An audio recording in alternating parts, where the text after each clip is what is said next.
이 성공이라는 무엇을 막으려면 끈기와 망치가 있어야 합니다. 존 메이슨의 명언인데, 성공을 위한 가장 중요한 덕목은 인내심입니다. 목표를 위해 꾸준히 끈질기게 노력하다 보면 어느새 자신도 모르게 훌쩍 성공 가까이에 와 있게 됩니다. 이 세상을 살다 보면 일이 힘들고 지칠 때가 너무 많습니다. 요즘은 당연히 코로나가 길어도 너무 길게 지속되다 보니까는 우리나라도 거의 1년 반이 되어 오는데, 그러다 보니까 항상 집에 있는 시간도 아니라 날이 많다 보니까는 자연스럽게 독서를 하는 사람들도 늘어난다는, 그나마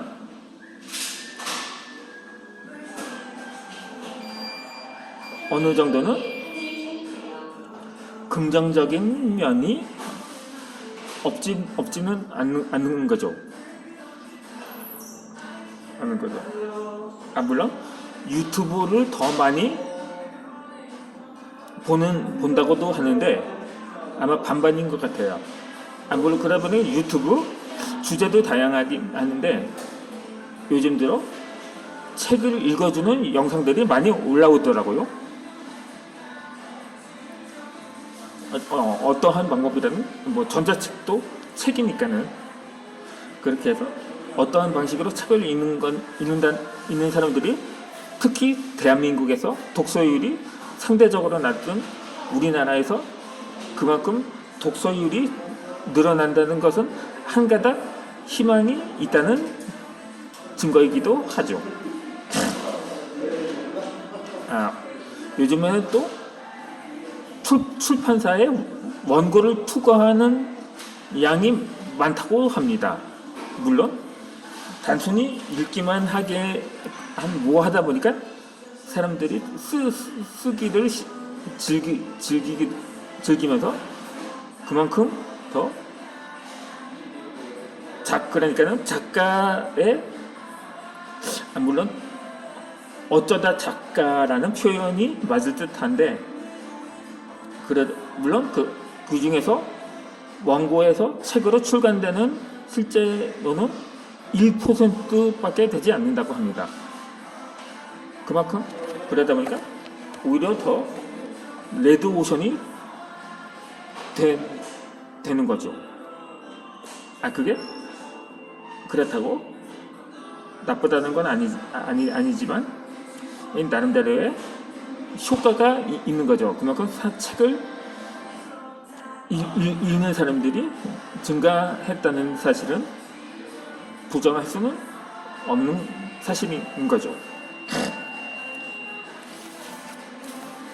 그렇게 어찌되었든 그 중에서는 책을 쓰고 싶은데 어디서 어떻게 써야 할지 모를 때 우선 책을 읽으면서 자신에게 느낀 점을 이를테면 서평이라든가 그런 식으로 하면서 하나하나씩 장문을 늘려가는 것입니다.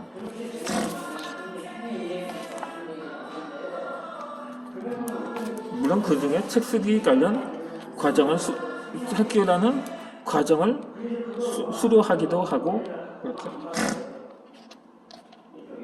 그렇게 책 읽는 것이 책을 읽으면서 동시에 쓰는 것도 좋은 한 이해가 될 수가 있는 거죠.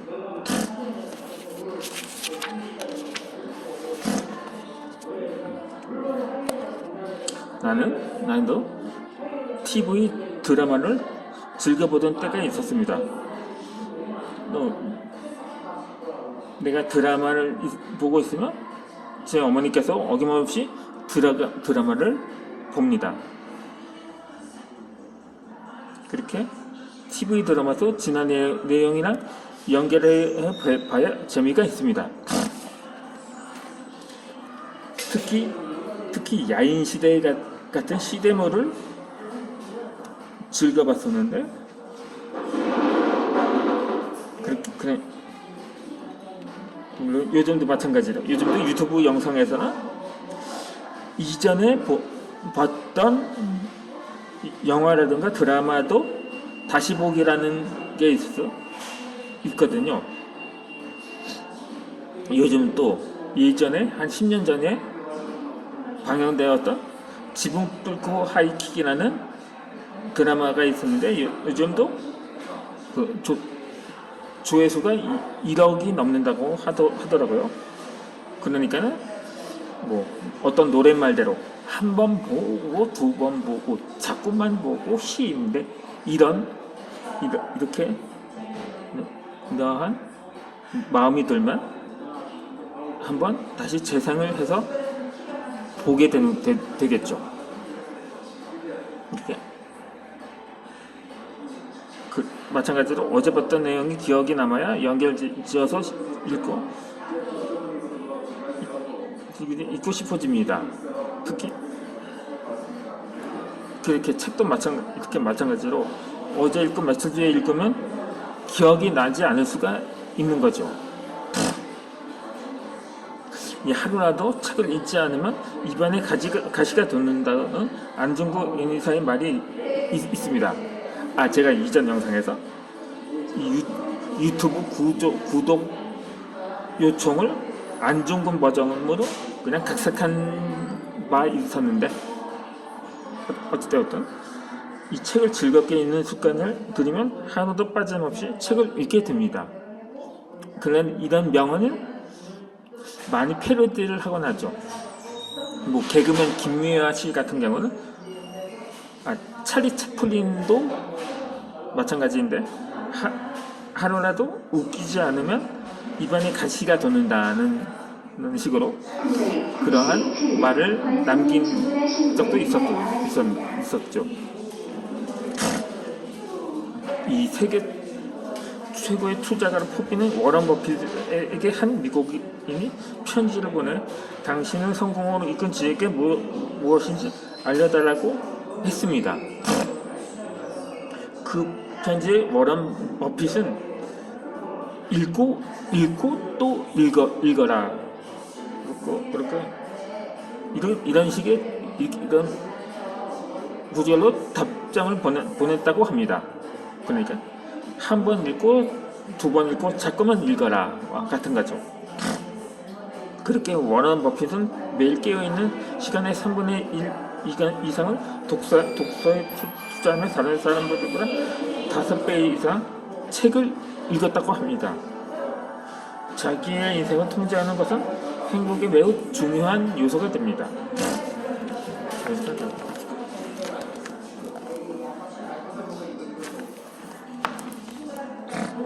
하루를 성공의 성공을 추구하는데 집중할 수가 있는 거죠.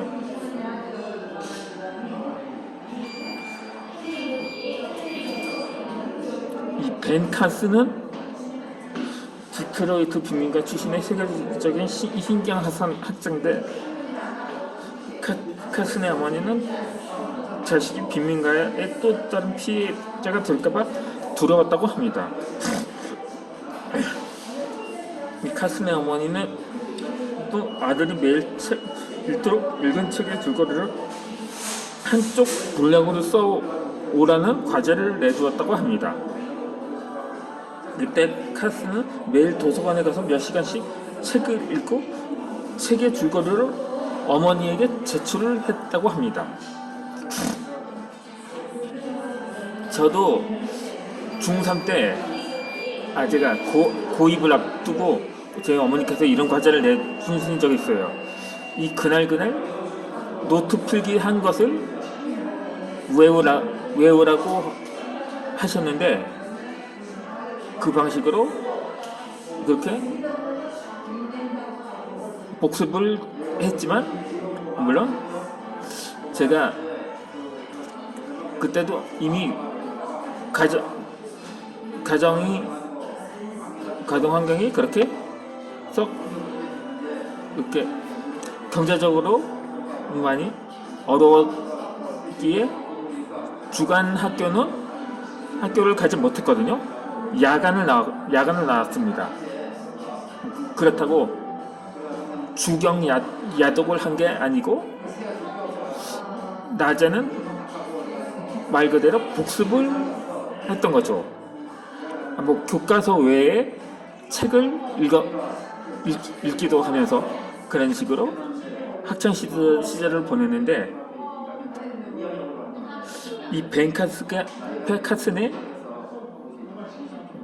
경우도 아마 마찬가지지 않았나 생각이 됩니다.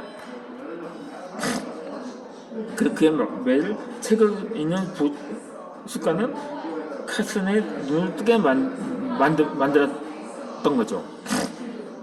그렇게 그 역시 가난했지만 자수성가한 백만장자들의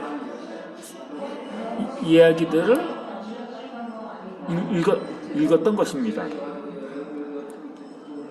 결국 매일 책을 읽는 습관은 카슨이 학교에서 더 열심히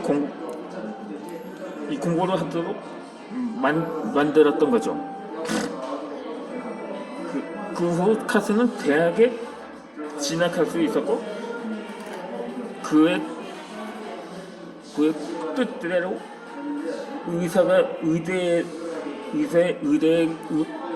의학을 전공해 의사가 되었다고 합니다. 지금도 그는 유명하고 존경받는 의사로 꼽힙니다. 그런데 이 카슨의 어머니가 문맹이었다고 합니다.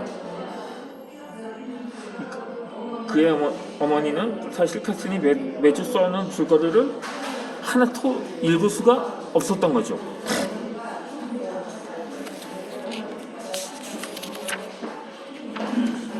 그럼에도 어머니는 자식에게 책을 읽는 습관을 심어준다면 자식은 비민가에서 철수시켜서 성공하게 만들 수 있다는 것을 직관적으로 알았던 것입니다.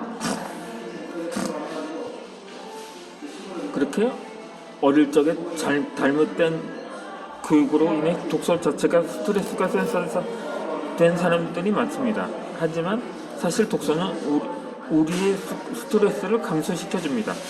책의 스트레스에 빠져들다 보면 직장이나 인간관계에서 받은 스트레스는 순식간에 날아가 버립니다. 몸의 근육처럼 뇌도 건강한 상태를 유지하기 위해 규칙적인 운동이 필요한 것처럼 말입니다. 뇌가 하는 운동 중에 하나가 바로 독서인데, 그 독서는 뇌 활동을 자극해서 알츠하이머나 치매가 걸릴 확률을 낮춰준다고 합니다. 그러니까 옛날에 만화책도 옛날에 배울 점이 많은데, 만화책만 보면 그 자리에서 거의 반쯤 죽었던 기억이 있을 것입니다.